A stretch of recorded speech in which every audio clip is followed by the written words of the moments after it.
കോയമ്പത്തൂരിൽ നിന്ന് രാവിലെ 6:30 തന്നെ ഞങ്ങൾ മേട്ടുപ്പാളയം റെയിൽവേ സ്റ്റേഷനിൽ എത്തി. പുറത്തേക്ക് കടക്കാൻ ഞങ്ങൾ പ്ലാറ്റ്ഫോമിലൂടെ നടന്നു. ഊട്ടി ട്രെയിൻ ഞങ്ങളുടെ ശ്രദ്ധയിൽപ്പെട്ടു. ഊട്ടി ടോയ് ട്രെയിനിൻ്റെ എൻജിനാണിത്. അതിൽ നീലക്കുറിഞ്ഞി എന്ന് രേഖപ്പെടുത്തിയിരിക്കുന്നു. ആ എൻജിൻ ടോയ് ട്രെയിനിൻ്റെ ബോഗികളുമായി യോജിപ്പിച്ചു. അച്ചു വലിയ ജിജ്ഞാസയോടെ ട്രെയിൻ നോക്കിക്കാണുകയാണ്. ഈ ട്രെയിൻ ഇവിടെ നിന്ന് ഊട്ടിയിലേക്ക് പോകാൻ തയ്യാറാവുകയാണ്. റിസർവ് ചെയ്തവർക്ക് മാത്രമേ യാത്ര അനുവദിക്കൂ. ഞങ്ങൾ റിസർവ് ചെയ്തിട്ടില്ല.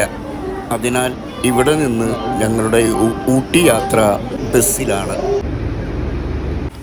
ഇവിടെ നിന്ന് ഈ റെയിൽവേ ക്രോസ് കടന്ന് റെയിൽവേ ലൈൻ ക്രോസ് ചെയ്ത് ഇപ്പുറത്തേക്ക് കടന്ന് നമ്മൾ ഏകദേശം ഒരു 50 മീറ്റർ മുന്നോട്ട് പോയാൽ ആ കാണുന്ന മരത്തിൻ്റെ അവിടെ നിന്ന് വലത്തോട്ട് 200 മീറ്റർ പോയാൽ ബസ് സ്റ്റാൻഡാണ്. ഞങ്ങൾ ബസ് സ്റ്റാൻഡിലേക്ക് നടക്കുകയാണ്. ബസ് സ്റ്റാൻഡിന് മുന്നിലുള്ള ഒരു ചെറിയ ടിഫിൻ കടയിൽ നിന്ന് ബ്രേക്ക്ഫാസ്റ്റ് കഴിച്ച് ഞങ്ങൾ ഊട്ടി ബസ്സിൽ കയറിയിരുന്നു. ഞങ്ങളുടെ ഊട്ടിയിലേക്കുള്ള യാത്ര തുടർന്നു. ബസ്സിൽ